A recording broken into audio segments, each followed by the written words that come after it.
Bem-vindos à nova temporada do podcast da Bosch, desta vez para falarmos de temas que vão além da tecnologia. O meu nome é Sofia Ribeiro e hoje vamos falar sobre as competências mais relevantes para o mercado de trabalho nos próximos anos, as novas gerações. Este episódio é sem dúvida para vocês. Connosco temos hoje o Carlos Oliveira, da Fundação José Neves, que tem procurado transformar Portugal através da educação, e a Glória Araújo, dos Recursos Humanos da Bosch, nossa colega, para falarmos então sobre o futuro do mercado de trabalho.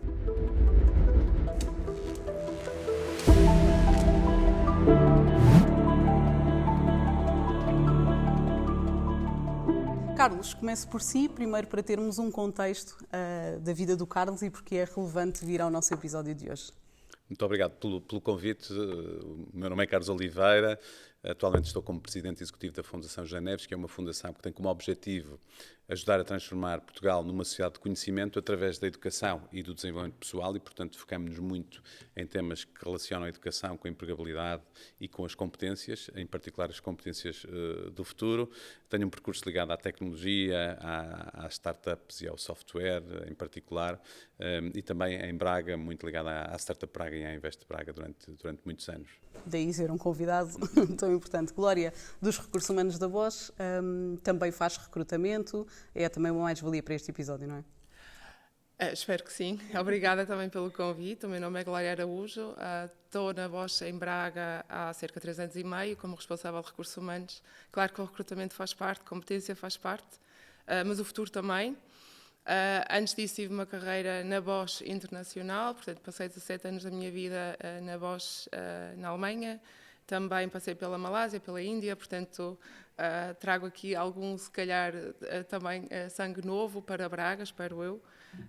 E também muito, digamos assim, que tenho um faible pela parte de software, gosto muito das partes de desenvolvimento e R&D.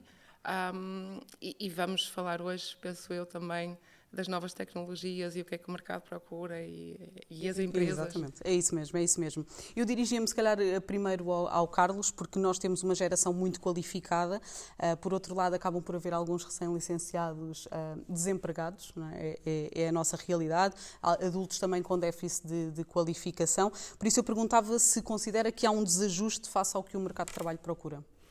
Bom, o que os números dizem, de uma forma geral, é que sim, estamos a passar por um período de grande procura por talento qualificado e talento altamente qualificado. Eu diria que todas as áreas de talento estão em enorme procura e, de facto, vamos vendo números que indicam que, em particular, nos mais jovens e nos menos qualificados, há um desajuste daquilo que são as competências que estas pessoas detêm e aquilo que o mercado de trabalho procura. E, portanto, isto é um desafio muito grande quando estamos com taxas de empregabilidade muito altas no país, para que depois haja recursos e talento disponível para que as empresas continuem a crescer e a desenvolver-se e, portanto, temos muito para fazer no país. Por um lado, o percurso tem sido notável na qualificação das pessoas e, portanto, quem entra no mercado de trabalho está com qualificações muito acima do que aquilo que era há 5, 10, 15, 20, 30, 50 anos, portanto, isso não há dúvida nenhuma, mas depois também temos o tal reverso da medalha em que há uma percentagem grande de jovens que ao fim de 3 anos, depois de terminarem um ciclo, estão ainda desempregados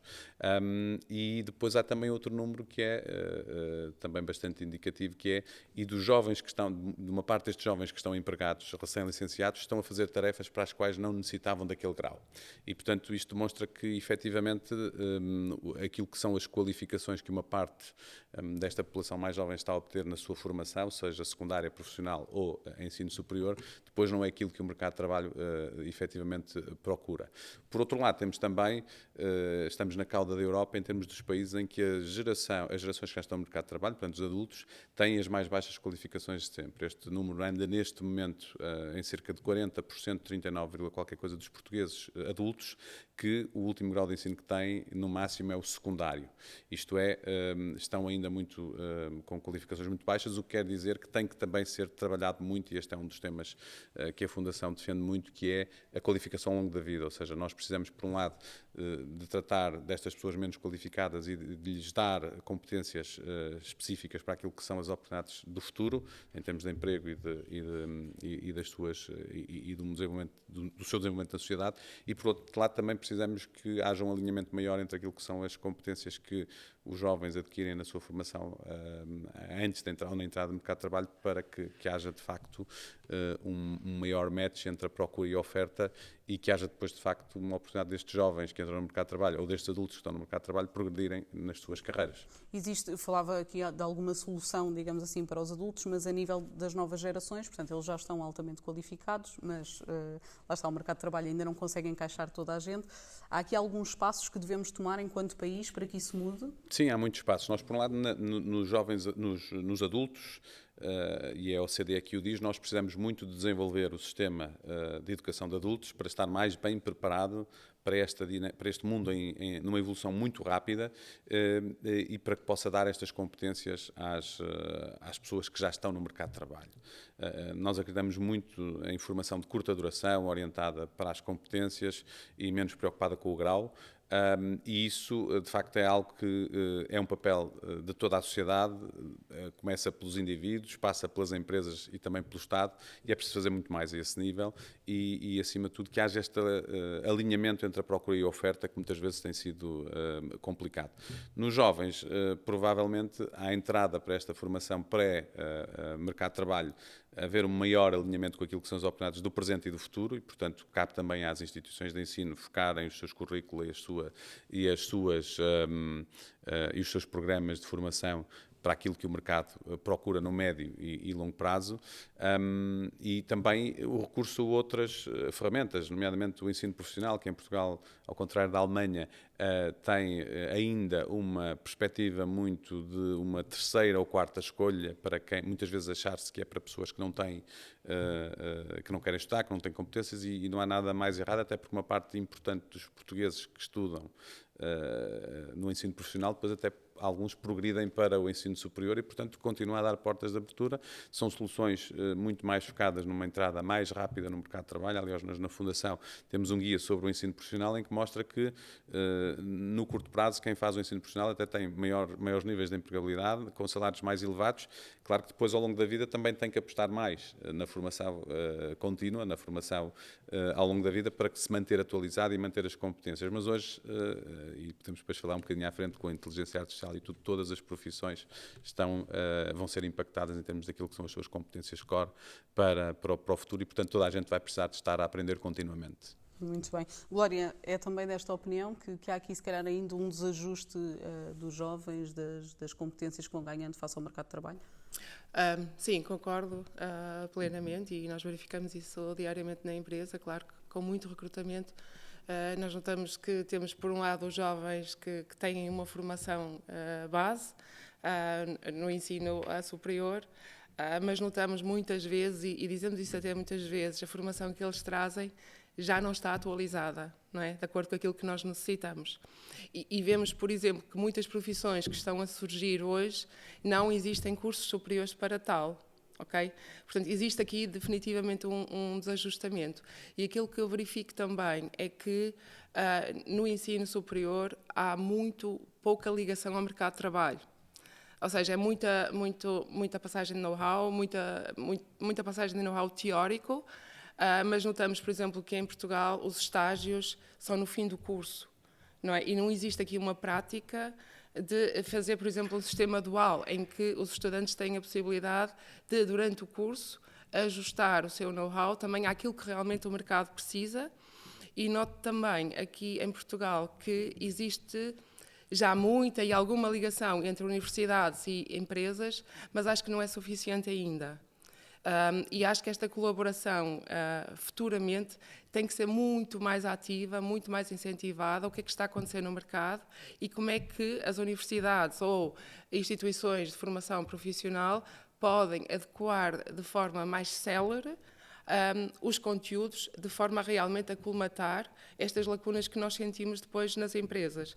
Pois, porque se falarmos em tempo, na verdade, nós precisamos para hoje, não é? Enquanto empresas, mas na verdade os cursos demoram 3 anos e depois ainda vão fazer um mestrado e depois se calhar o estágio. Portanto, nós só teríamos um funcionário daqui a não sei quantos anos. Portanto, em termos de tempo também urge haver E não esquecendo do outro detalhe muito importante, é que se hoje, e na linha do que estava a dizer, alguém quiser lançar um novo curso no ensino superior, hoje vai demorar 1 ano e meio a 2 a fazer todo o processo burocrático, E, portanto, estamos a falar que 1 ano e meio a 2 precisamos de 1 ano e meio a 2 anos só para o curso ser lançado e ter os primeiros candidatos, mais 3 anos para o concluir. Depois, se tiver um mestrado, mais 2. Portanto, estamos a falar de 7 anos, ou seja, estaríamos a falar de pessoas para 2030. E, portanto, no caso da Bosch, por exemplo, ou empresas como a Bosch, enfim, já viria tarde face àquilo que nós precisamos hoje, não é? Definitivamente, e por isso é que a Bosch, não é? E a Bosch tem muita filosofia, aprender para a vida e aprender ao longo da vida, não é? E aquilo que nós fazemos é investir muito em competência, investir muito em formação e investir muito tanto para jovens como também para colaboradores, se calhar de faixas etárias mais acima, na parte do reskilling e do upskilling. Porque só assim conseguimos colmatar realmente aquilo que nós precisamos hoje, mas não só precisamos hoje, mas também precisamos amanhã. Porque muitas competências que nós precisamos não as encontramos definitivamente no mercado. E, Glória, aproveito para perguntar isso mesmo. O que é que nós precisamos hoje? Que tipo de competências é que nós precisamos hoje, enquanto empresa, de uma forma geral? Quais são, assim, os top skills que nós estamos a precisar hoje? Eu diria que todo mundo está em transformação, não é? E se calhar aquilo que nós precisávamos há uns anos atrás não é de certeza aquilo que nós vamos precisar daqui a 10 ou 20 anos, não é? E a OCDE também diz que 65% das crianças vão ter profissões que hoje ainda não existem. Okay? Estamos a falar, se calhar, de crianças que têm agora 10 anos. Portanto, a formação aqui tem um papel fundamental, mas o que nós precisamos em termos de empresa é, logicamente, uma parte de gestão industrial, que é muito importante, com toda a automação e inteligência artificial que vem aí, que está aí, e tudo que é IT. Não é? Aquilo que nós recrutamos mais nos últimos 2, 3 anos são pessoas da área de software. Não é? Independentemente se é software para carros, se é software para home, se é software para segurança de edifícios, mas é aquilo que nós precisamos. E quando nós vamos ver a desempregabilidade destas profissões, não existem, não é? Estão negativas. Portanto, nós precisamos de muito mais do que aquilo que realmente temos neste momento no mercado. E eu acho que o investimento tem que ser aí definitivamente. Mas falamos também de competências, se calhar, a nível pessoal, características que a pessoa também tem que ter, criatividade, enfim. Também temos algumas competências que precisamos nesse sentido, enquanto empresa, de forma geral? Logicamente, e provavelmente a parte técnica e o know-how técnico é extremamente importante, mas aquilo que nós costumamos dizer é que nós recrutamos caráter. Nós recrutamos pessoas e aquilo que nós procuramos são realmente os soft skills. E quando nós olhamos para a Europa hoje, nós sabemos que a Europa e muitas empresas na Europa estão a sair da Europa, mas também dos Estados Unidos, para ir para a Ásia, porque a mão de obra é logicamente mais económica. E aquilo que vai ficar na Europa futuramente não serão provavelmente estas funções mais simples, com baixa qualificação, mas serão sim funções de coordenação, funções de liderança. Portanto, é isso que nós procuramos quando estamos a recrutar pessoas que tragam esse tipo de soft skills, pessoas que tenham a capacidade de trabalhar em meios internacionais, com diferentes culturas, que tenham capacidade de coordenar e também a capacidade de liderar equipas, não é? E isto é muito valorizado no recrutamento quando estamos à procura de pessoas. Porque a parte técnica é muito importante e os hard skills são importantes, mas, contudo, nós vamos investir ao longo da vida das pessoas nesses hard skills. Será muito mais difícil se a pessoa não trouxer a personalidade, o caráter e o soft skill adequado àquilo que nós precisamos. Verdade. Carlos, também imagino que concordo que estamos a caminhar aqui de uma mentalidade que privilegiava mais as notas e que hoje privilegia mais, se calhar, as competências. Sem dúvida, e é isso que defendemos na Fundação, muito mais importante que as notas, até que o grau, é de facto a existência das competências e concordar plenamente que eu diria que a grande prioridade são as competências socioemocionais, portanto estas de que falávamos, e em particular a prioridade da alteração do nosso sistema e modelos de ensino para que estas questões da criatividade, do falar em público, de expressar ideias, do saber liderar, saber todas estas competências que não se aprendem se o ecossistema não estiver preparado para isso, portanto não é uma questão de eu ler sobre isso, é uma questão de experimentar e de fazer, e, portanto essas competências são aquilo que no fim do dia diferenciam as pessoas e diferenciam quando se contrata. Eu costumo dizer que um curso simplificando, é uma máquina onde entram, pode ser uma black box, onde entram pessoas com determinadas qualificações e espera-se que à saída saiam na média com outro tipo de competências.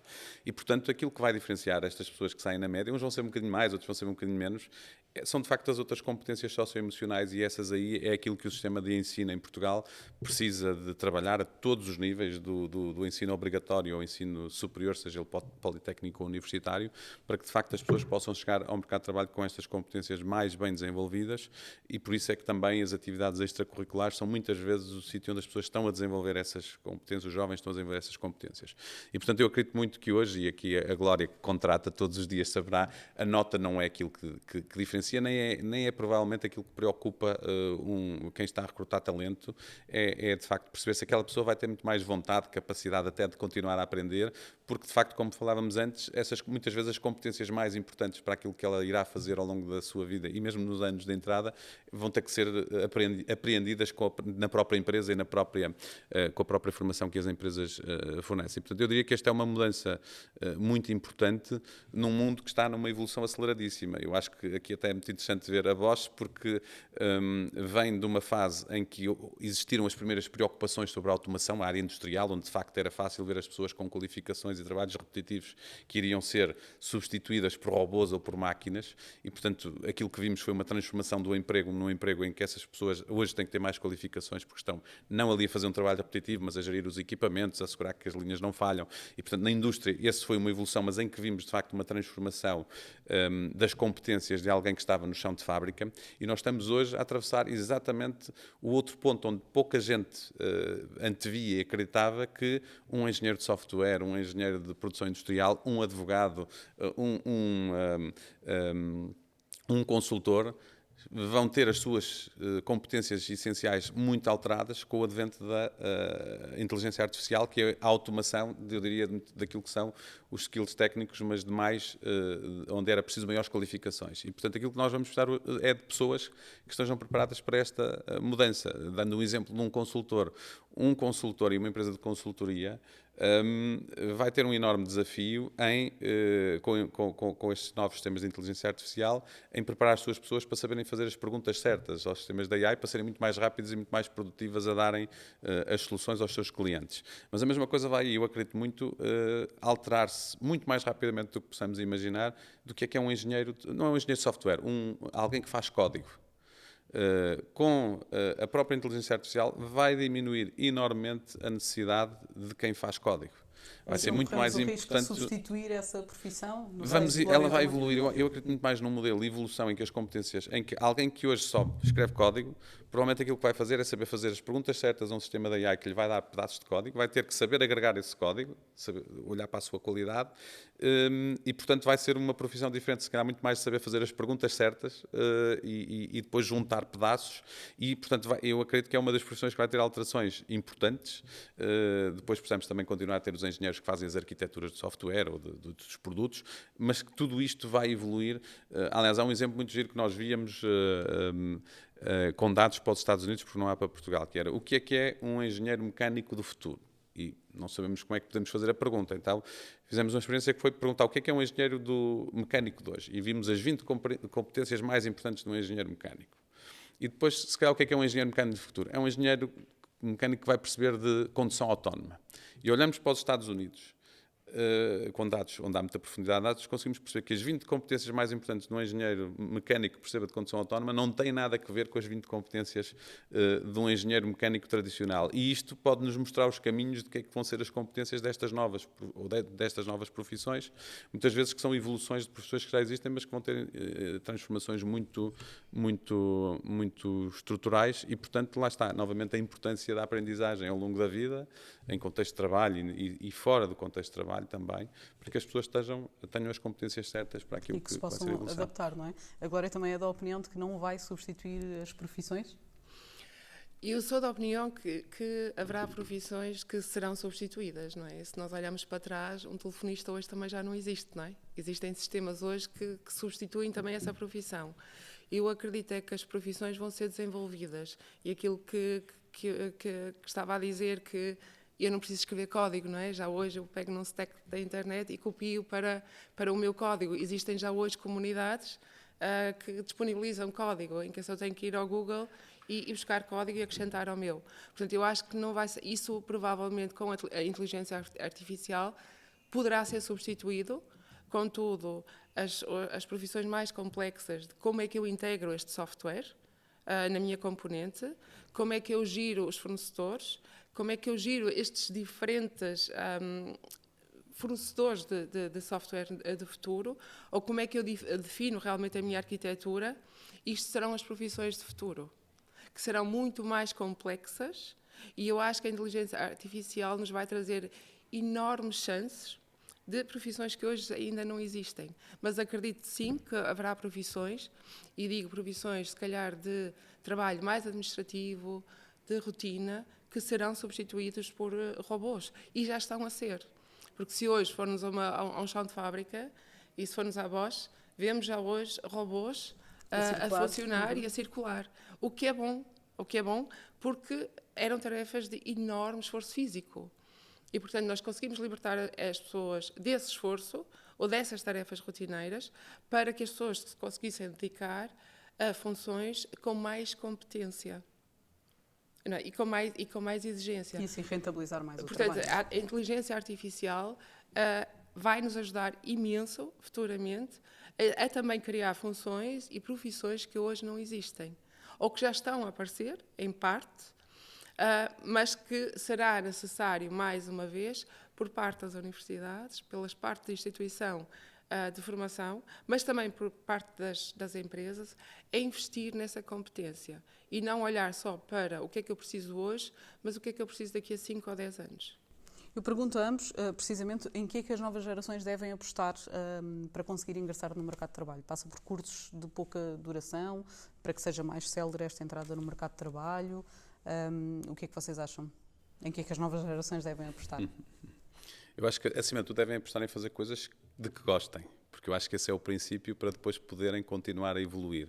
E devem se informar. Nós, por exemplo, na Fundação temos uma plataforma que é o Brighter Future, que tem milhões de dados do INE e de Portugal, que permite perceber, por exemplo, se profissões estão a aumentar ou a diminuir o seu número de trabalhadores. Isso pode ser um indicador se é uma profissão com mais futuro ou com menos futuro, os salários, a variação dos salários nessas profissões, quais são as competências típicas. Portanto, eu diria que, e temos também guias de como ajudar as pessoas a escolher o que estudar desde os miúdos no 9º ano, a questão do ensino profissional, olhar seriamente como uma opção para quem quer uma entrada mais rápida no mercado de trabalho. Portanto, eu diria que não devemos ser prescritivos. As pessoas devem escolher coisas que gostem de fazer, sabendo que estamos numa mudança muito grande e que as escolhas que fizerem hoje não são definidoras do seu futuro como eram há 20 e 30 anos atrás. Isto é, eu posso... Portanto, devo escolher, eu diria, aquilo que devo escolher, ter uma boa formação de base que me permita depois construir em cima dela e saber que mesmo que não acerte na área que mais gosto, quando faço uma formação de base, seja do ensino profissional, seja do ensino superior, seja politécnico ou universitário, perceber que posso continuar a desenvolver competências para ir para áreas muitas vezes muito distintas. Portanto, eu diria que essa seria a minha recomendação maior, nesta linha de que muitas profissões não foram ainda inventadas, as que nós conhecemos hoje vão ser reestruturadas, vão desaparecer naturalmente, como sempre, todos os anos desaparecem profissões e se criam profissões, portanto isso não é novidade. A novidade aqui é a velocidade a que isto está a acontecer e os sistemas de ensino e de educação não estão preparados para isso. E portanto eu acho que esse é o grande desafio que temos pela frente e, por exemplo, na área da tecnologia, uma das enormes oportunidades é o ingresso de mais mulheres. É uma área, aliás, para as necessidades que o país tem e o mundo tem e a Europa tem, só com mais mulheres nas áreas das tecnologias é que será possível colmatar-se as necessidades que existirão no curto, no médio e no longo prazo e, portanto, é preciso apostar muito nesta formação, ou melhor, eu diria que não é da formação, é convencer as mulheres de que a tecnologia é uma coisa interessante e na interligação depois de áreas. Por exemplo, a psicologia, as áreas das ciências sociais, a sociologia, são extremamente importantes no processo criativo de um produto. No processo, as diferentes perspectivas de pensamento são muito importantes. Portanto, as empresas também têm que perceber isso e recrutar para equipas de produto pessoas que possam não ter, porque a universidade se calhar não lhes dá aquela stack de conhecimento que precisava de dar É preciso refundar estes cursos. Um curso de psicologia tem que perceber de empresas e não pode ser só na perspectiva do recrutamento ou dos recursos humanos. Pode perceber de produto, de user experience, de interação homem-máquina, que é muito mais fácil, se calhar, do que para engenheiros e, portanto, depois criar equipas multidisciplinares, como muitas empresas já fazem, seguramente a Bosch já o faz, mas eu diria que isto tem que ser mais contínuo. Aliás, quando falamos do mercado, empresas como a Bosch são provavelmente, e as grandes empresas são aquelas que estão a dar o melhor exemplo, porque já fazem formação contínua, porque já se preocupam, porque olham para além do ano atual, do P&L ou do fecho do ano atual e olham muito para a frente. O grande desafio está nas pequenas e médias, em que muitas vezes se está a olhar muito para o curto prazo, não estando a preparar o longo prazo. Glória, eu perguntava não só também nas novas gerações em que devem apostar, mas se calhar também nos séniores, portanto profissões sénior, como é que podem também adaptar-se às necessidades do mercado? Se passa por um reskilling, de que forma? O que é que a Glória acha? Eu acho que para ambos há uma coisa que é muito importante, que é fazer aquilo que gostam. E que era o que o Carlos se referia, precisamente. Exatamente, eu acho que isso é o mais importante, até para despertar a curiosidade, dizer, ok, eu quero aprender mais e eu gosto do que faço, por isso eu vou investir mais naquilo que é a minha competência. Nas gerações mais jovens, muitas vezes isto é difícil, quando falamos com os jovens, o que é que eles querem fazer de futuro, porque na verdade não conhecem as realidades. Têm a formação profissional, têm a universidade, mas nunca tiveram contacto, seja com empresas de consultoria ou com a indústria. Portanto, para isto para eles é muito difícil de dizer eu quero fazer isto, porque eu não sei quais são as realidades que existem e eu não sei realmente onde é que eu me vou sentir bem ou menos bem. E aos jovens aquilo o conselho que eu dava é: procurem estágios de verão, procurem mentorias, procurem coachings com pessoas que se calhar estão no mundo do trabalho e para tentar identificar isto é o que eu gosto de fazer, isto se calhar é o que eu não gosto de fazer. Apesar de ser um pouco indiferente o que é que eu começo a fazer, e aquilo que eu costumo dizer é um início, é um início, não é? Porque ao longo da vida e ao longo da carreira há muitas mudanças que acontecem, muitas oportunidades que surgem e às vezes a primeira profissão que nós temos, ou a entrada numa empresa, numa consultoria, não é propriamente aquilo que vamos fazer até à reforma. Isso acabou, não é? E a nova geração já não pensa como nós, se calhar, pensávamos há 30 ou 40 anos atrás, não é? Portanto, invistam primeiro não só na formação curricular, mas também no mundo que está à parte. Procurem realmente este contacto, procurem mentorias, procurem estágios profissionais, nem que sejam estágios profissionais 2, 3 semanas. Ou até dias abertos em empresas, ou como dias nós abertos, por para ter, não é? perceber e percepcionar a realidade, se é ou não aquilo que querem fazer. As restantes gerações, eu acho que a parte do reskilling é extremamente importante. E é lógico que nem toda a gente tem a capacidade agora de fazer um MBA ou fazer mais um mestrado. Mas existem agora formações muito curtas, 3 meses, 6 meses, mesmo fora do horário laboral, com uma carga mais ou menos reduzida e que permite realmente, num curto espaço de tempo, com um investimento intensivo, sim, claro, mas fazer aqui um reskilling à competência. E eu acho que o que é importante é realmente esta curiosidade pelo mercado, pelos trends, de saber o que é que eu posso fazer em termos de aumentar e fazer crescer a minha competência. E isso vai ser ao longo da vida, porque a vida é como uma escola a tempo inteiro, não é? Só não temos os 3 meses de férias. Portanto, eu acho que com este mindset sabemos que aquilo que nós aprendemos há 20 anos atrás, nós já não usamos.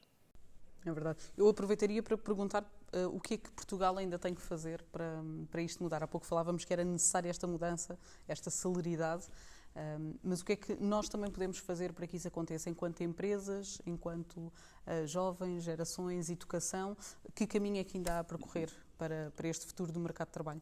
Muito bem. Se calhar só acrescentava aqui que uma das coisas que é importante para os jovens é não se acomodarem, porque de facto eles não sabem o que é que vai ser aquilo que gostam, provavelmente, se não tiverem isto, e portanto aquilo que é fundamental é continuarem à procura quando não estão satisfeitos e não se acomodarem e depois a vida lhes corre menos bem porque se acomodaram e não estão a desenvolver-se e, portanto, eu acho que esse é um tema fundamental. Aquilo que o país tem para fazer é muita coisa e essa é que é a preocupação, mas eu acho que também só será resolvida se cada indivíduo em si começar por si esta procura por oportunidades e não nos queixarmos de que o sistema de ensino não está alinhado com aquilo que é preciso, porque não está, mas se estivermos à espera que um sistema de ensino mude, então vamos estar todos numa situação muito negativa. Portanto, eu diria que começa por cada um de nós, eu diria que há um papel aqui fundamental das empresas e do trabalho na formação contínua, no dar as competências, porque há uma coisa muito interessante nas competências, é que elas são cumulativas. Portanto, eu posso não as exercer muito, mas depois se as treinar, consigo continuar a desenvolvê-las. E eu acumulo, portanto, nada disto se perde. Nas áreas do conhecimento mais tecnológico, mais de ponta, o conhecimento está a obsolescer a cerca de 30 e tal % ao ano. Isto quer dizer que uma coisa que eu aprendo hoje tecnologicamente de ponta, daqui a 3 anos, já não é aquilo que o mercado procura. Portanto, não, continua a ser útil porque eu vou construir coisas em cima dela, mas já não é aquilo. E, portanto, nós temos aqui esta constante atualização. E, portanto, só para dar um exemplo, nas áreas mais de ponta, aliás, nós estamos provavelmente, enquanto seres humanos, na minha perspectiva, a viver um momento de transformações exponenciais em tempo real. Ou seja, aquelas que foram exponenciais eu comprimia o tempo e olhava numa década, em 3 décadas, em 100 anos e via ali transformações muito grandes. Nós, neste momento, estamos a ver em tempo real estas transformações a acontecerem e os sistemas não estão preparados, nem em Portugal, nem em grande parte do mundo. E, portanto, nós temos que fazer muita coisa, mas eu diria, começa por cada um de nós procurar e fazer o seu trabalho, as empresas também entrarem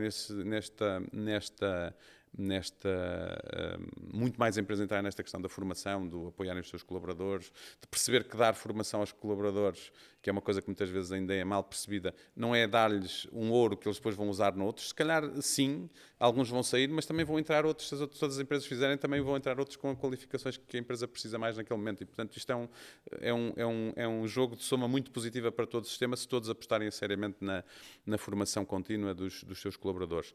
E depois, por outro lado, também temos um papel importante, mas que eu deixei para o fim propositadamente, porque é aquele em que eu acredito que é mais lento e que, se estivermos à espera dele, vamos ter um problema grande, que é aquilo que o Estado tem que fazer e que o sistema de ensino tem que fazer, que é tem que se rejuvenescer a uma velocidade muito superior, tem que inovar mais nos modelos de ensino, tem que incorporar muito mais a formação contínua. O upskilling não pode ser feito à custa, e o reskilling à custa de mestrados ou de cursos de longa duração, tem que ser feito com cursos de curta duração. E é verdade que existem coisas, mas ainda são muito poucas para aquilo que são as necessidades do país e têm que ser trabalhadas muito mais com as empresas e com o mercado de trabalho, o que muitas vezes também é complicado, porque muitas das empresas só têm uma visão de curto prazo e não de longo prazo, e portanto um sistema de ensino também não pode estar só a trabalhar para o curto prazo, tem que trabalhar para o médio e para o longo prazo. E, portanto, aqui é uma equação difícil, mas onde temos muitas debilidades e não se vão resolver no curto prazo, essas eu diria que são as más notícias, nem no médio prazo, mas vai ter que haver ajustamentos e, portanto, eu acho que isto vai ser uma situação muito mais bottom-up do que esperar que um Estado e que um Governo e que um Ministério da Educação faça as mudanças de cima para baixo. E, portanto, acho que temos que todos cooperar nessa realidade. Estes novos cursos de curta duração começam a aparecer em algumas universidades, são muito importantes, até porque as universidades têm que abrir as portas a pessoas que não têm um curso superior. Quando temos cerca de 40% das pessoas que nunca, que no máximo terminaram o ensino secundário, ou que nem sequer o ensino secundário terminaram, tem que se abrir com cursos de curta duração às portas das universidades, dos politécnicos, das escolas profissionais. Lá está com os tais snacks, com os tais cursos de curta duração, 2, 3, 4 meses, que não vão estar focados em dar uma competência ou dar uma base, mas competências muito específicas. E, portanto, esse é o futuro, até porque o conteúdo está disponível. O conteúdo hoje na internet está todo disponível. Temos que ter alguma capacidade de filtragem e de descobrir aquilo que tem mais qualidade e menos qualidade, mas está disponível. Portanto, não é aí que está a dificuldade, não é encontrar o conteúdo técnico, é depois orquestrar tudo isto para que as pessoas ganhem as competências. E para que haja essa solução. Glória, o futuro, pedi-lhe que fosse breve agora já pelo tempo que temos, o futuro passa precisamente por toda esta equação.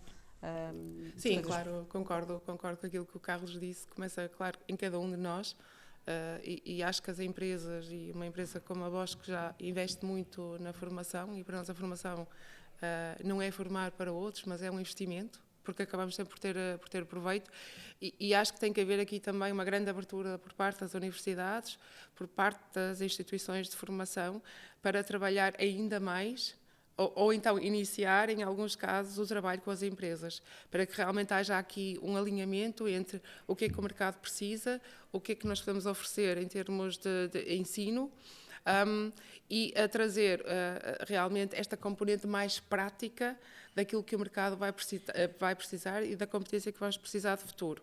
E, logicamente, com cursos de mais curta duração.